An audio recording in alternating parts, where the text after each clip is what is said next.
Olá, boa tarde a todos, obrigado por terem vindo. Ele esqueceu de dizer, aqueles CDs que estão ali podem pegar à vontade, é gratuito.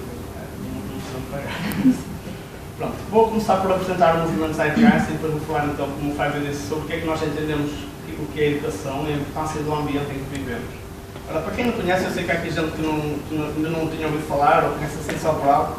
O movimento Zeitgeist é o resultado de 3 filmes, três documentários que foram produzidos pelo Peter Joseph em 2007, 2008 e 2011, que é o Zeitgeist the Movie, Zeitgeist Addendum e Zeitgeist Moving Forward. Zeitgeist é uma palavra alemã que significa o espírito do tempo, ou seja, é a realidade cultural e intelectual de uma época. E o movimento Zeitgeist é o movimento dessa realidade cultural que nós queremos que evolua. Então, dizem que é o maior movimento ativista a nível mundial e sei que há muitos movimentos que nasceram a partir deste aqui. E foi estabelecido como uma organização não governamental sem fins lucrativos em 2016, ou seja, no ano passado. Então, o ZDA, antes disso, a missão do movimento Zeitgeist, ou seja, aquilo que nós acreditamos é que nós devemos implementar o método científico para a gestão da sociedade de uma forma integral, de forma a termos um desenvolvimento sustentável. Então, como é que nós queremos isso? Ou seja, o movimento Zeitgeist não é nenhum partido político, não é nenhuma instituição que vai criar esta sociedade. O que nós queremos é disseminar informação importante para a sociedade. E é com eventos como este, como o ZD, que é anual, ocorre desde 2009, e ocorre mais ou menos em 70 países por ano e 300 eventos pelo globo. Este ano, todos os anos há um evento principal, este ano é na Austrália e está a decorrer neste fim de semana também. Sim? Ok, microfone. É importante. Pronto, novidades do movimento Zeitgeist, para quem está mais por dentro. Vai sair agora um novo livro, ou já saiu, quem já fez a pré-order já vai receber. É o The New Human Rights Movement, que é um livro que parece que é muito interessante, tem rating 5.0 na Amazon, para já. E é a base científica para este novo filme, que é uma produção mais artística em relação... Para quem vê os documentários não é tão científico, é mais artístico, que é o Inter-Reflections, que vai ser uma trilogia. E eu, para vos dar um cheirinho daquilo que é, vou-vos mostrar o trailer do primeiro episódio. From an anthropological perspective, our civilization has passed through 3 major transformations. The Neolithic Revolution, some 12,000 years ago, and hence the dawn of agriculture. The Industrial Revolution of the 18th century introduced mechanization, rapidly advancing productivity. And of course, the post-scarcity revolution that we now know as the Great Transition, which began at the turn of the 22nd century.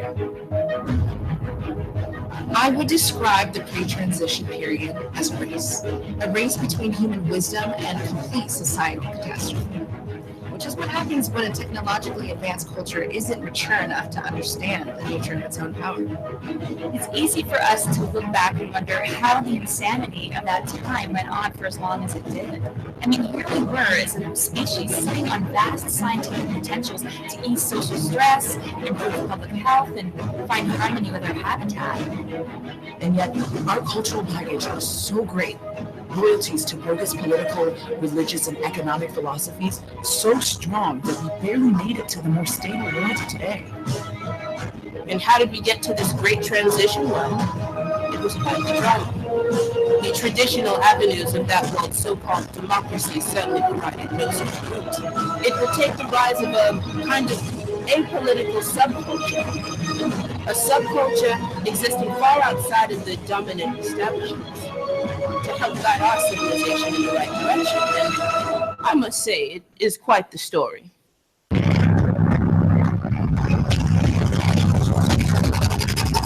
They call themselves Concordia, after the ancient Roman goddess of harmony. The pro-revolution activists create world famous after a decade of subversion, suffered a major blow this week with the capture of leader John Taylor. Simon, why are you aside from so much? Is this really necessary? Yeah, I'm afraid so. It was just last year they breached the accounts of the world's richest CEOs, extracting some $1.6 trillion, moving that money into virtually traceless charity donations worldwide. I assume you know why you're here and not in some vassal state being tortured, right? Theatrics. So what exactly is this place? I feel like I'm in a badly rendered sci-fi movie. You on a spaceship? Only Spaceship Earth. The year before that, they jammed both Chinese and American defense systems during the Saudi Annex crisis, disabling thousands of warheads, a move which some on the left claim might have saved the world from World War III. And in 2045, they leaked emails revealing how major Wall Street investment firms lobbied the CIA, Mossad, and MI6 to help ensure monopoly control of rare earth metals in Asia.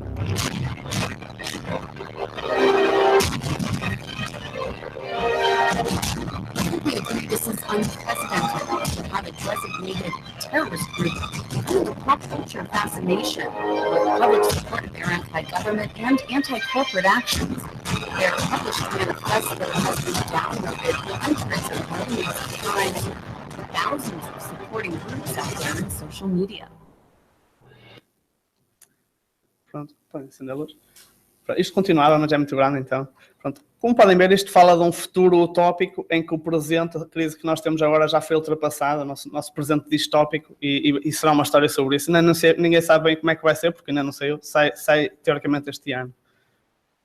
Pronto, sobre o grupo de Zeitgeist de Braga, nós somos aqui meio dúzia de jovens que nos encontramos uma vez na esplanada ali na Avenida Central e decidimos começar a organizar uns movimentos, uns eventos, e para isso tivemos a colaboração do Velha Branca, que nos cedeu o espaço gratuitamente várias vezes, e organizámos eventos relacionados com desemprego tecnológico, motivação intrínseca ao dinheiro, organizámos o ZD 2015, falámos de um evento sobre a natureza humana, se é inata ou adquirida, depois tivemos o DZD 2016, que já foi neste auditório também, e falámos também sobre desigualdades sociais. Depois, neste evento aqui, o inato versus adquirido, ou adquirido, é sobre isso que nós vamos falar aqui hoje, é o que eu vou falar. Ou seja, basicamente é um conjunto de estudos científicos que é principalmente demonstrado no Zeitgeist Moving Forward, na primeira parte, e que basicamente o que está provado, o longo debate já cientificamente chegou ao fim, já há consenso, em que as doenças mentais ou físicas não são predeterminadas pelos genes, assim como o comportamento humano. O que pode ser considerado é uma predisposição, ou seja, pode haver certos genes que têm uma propensão a resultar num certo tipo de comportamento, mas que isso só ocorre se houver uma influência positiva do ambiente nessa direção, ou seja, há uma predisposição e isso é diferente de uma predeterminação.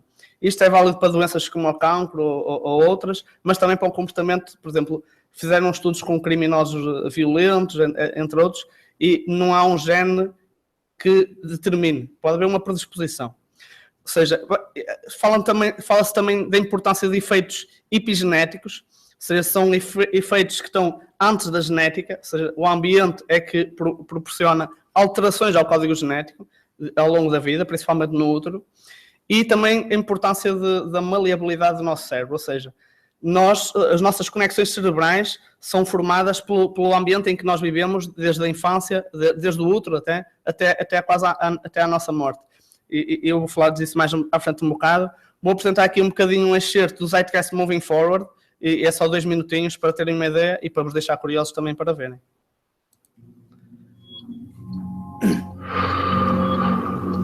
Infants were born premature, often in incubators and various types of gadgetry and machinery for weeks and perhaps months. It's now known that if these children are touched and stroked on the back for just 10 minutes a day, that promotes their brain development. So human touch is essential for development. And in fact, infants who are never picked up will actually die. That's how much of a fundamental need being held is to human beings. In our society, there's an unfortunate tendency to tell parents not to pick up their kids, not to hold them, not to pick up babies who are crying for fear of spoiling them, or to encourage them to sleep through the night. You don't pick them up, which is just the opposite of what the child needs.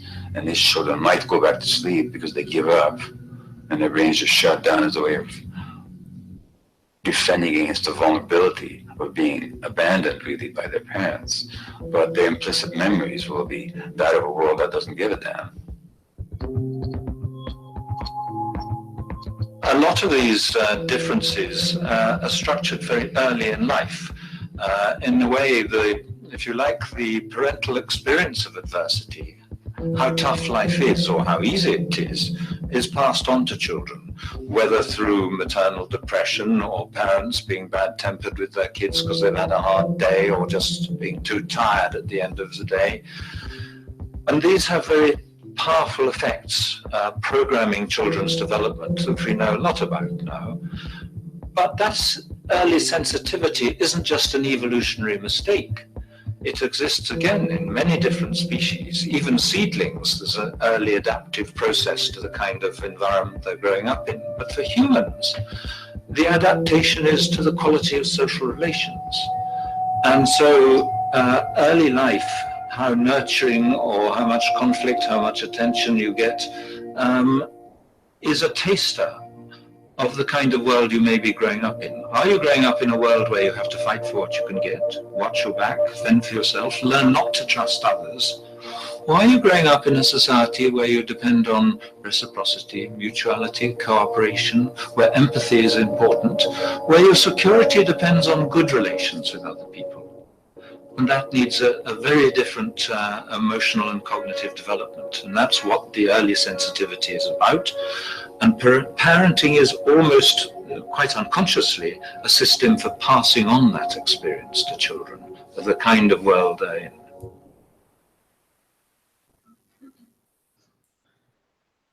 Ora, então, isto foi só um excerto pequenino, se tiverem mais curiosidade, então vejam o documentário Zeitgeist Moving Forward.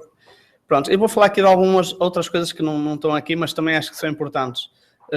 O que ficou provado em vários estudos é que, por exemplo, mães que estejam com grandes níveis de stress durante a gravidez produzem maior quantidade de hormona do stress, que é a cortisol, e o que se verifica é que nessas mães, anos mais tarde, crianças com 7, 8 anos têm mais tendência a desenvolver vícios, por exemplo. Na infância, há uma questão que é a memória implícita, que o psicólogo Gabor Maté falou ali, que é um tipo de memória que nós não nos conseguimos lembrar, porque o cérebro ainda não se desenvolveu o suficiente para termos memória que nós conseguimos recordar. Isso ocorre normalmente até 1 ano e meio. E o que acontece é que, por exemplo, crianças que são abandonadas já na nascença pelos pais e que são adotadas, nunca se lembram de ter sido adotadas, mas desenvolvem reações mais violentas, ou digamos assim, quando se sentem rejeitadas por um ente querido ou por uma namorada ou assim, e não se lembram de nada que os faça ter esse tipo de comportamento, mas isso ficou gravado no cérebro desde a sua infância.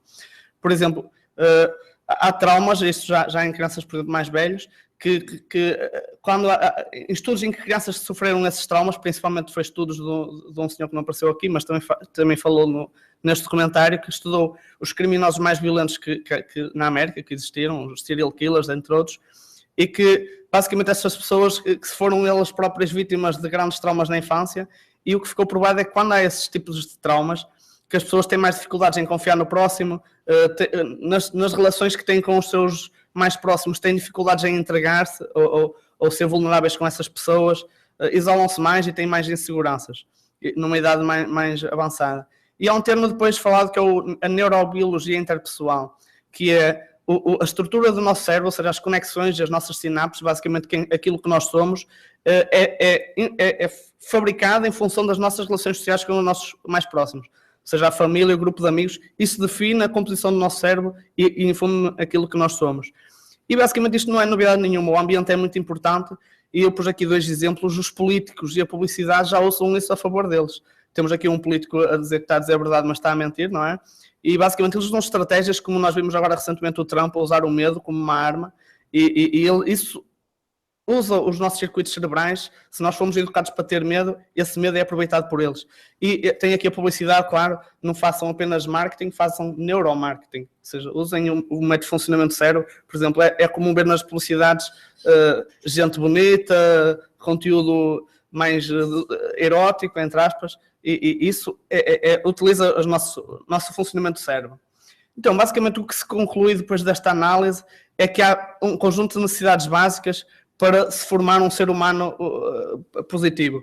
entre elas o contacto físico, que já foi referido ali, a companhia, o sentir-se amado, o ser aceito pelo que é e ser incluído ou fazer parte de algo. Eu incluo aqui estímulos e incentivos positivos também para o desenvolvimento cerebral. E basicamente há duas coisas que podem correr mal no desenvolvimento humano.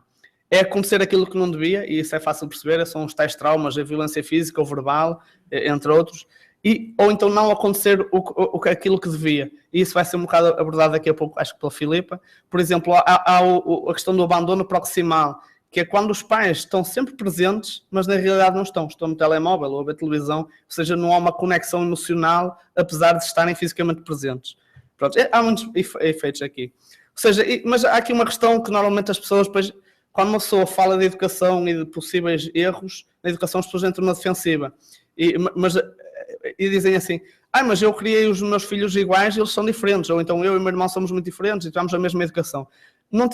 Podem ter tido a mesma transmissão de valores pelos pais, mas todo o ambiente, desde a nascença, por exemplo, o primeiro filho nasceu primeiro, foi um filho único e pais inexperientes. O segundo filho já teve um irmão mais novo, a quem lhe roubou os brinquedos, etc.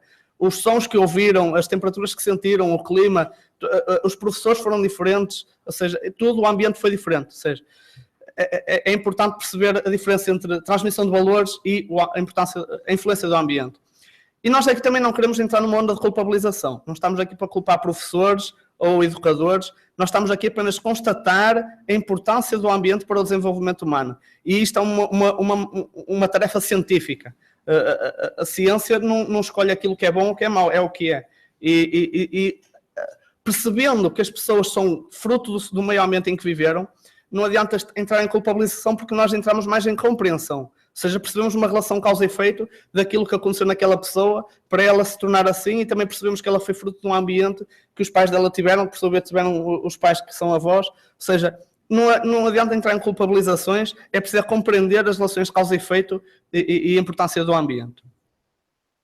Então, aqui falando um bocado de educação pela sociedade, eu escrevo aqui pela sociedade porque percebendo que a educação é feita por todo o ambiente, não é só dos pais, porque as crianças não estão sempre com os pais, vão para a escola, é toda uma sociedade que deve promover um ambiente positivo para o desenvolvimento das pessoas, não é só das crianças, porque nós desenvolvemos continuamente. Então eu ponho a ponto aqui 2 objetivos: formar seres humanos felizes, ou seja, em termos de autoestima, autoconfiança, empatia, compaixão, resiliência, e formar seres humanos capazes, criativos, inovadores, com pensamento crítico e lógico. Mas alguns de vós se calhar estão a pensar, não, isto não pode ser assim, porque nós vivemos num mundo competitivo e é a sobrevivência do mais forte. Isto vem do Charles Darwin, não é? O darwinismo neural, que diz que nós somos competitivos por natureza e a verdade é que não somos. O ambiente proporciona que isso aconteça porque nós vivemos num ambiente de escassez. E o próprio Charles Darwin disse que, em termos de desenvolvimento humano, sobrepôs para o nosso sucesso em relação às outras espécies, não foi a sobrevivência do mais forte, mas sim a capacidade de empatia e cooperação. Só com grande cooperação entre ideias é que nós conseguimos este nível de desenvolvimento tecnológico, por exemplo.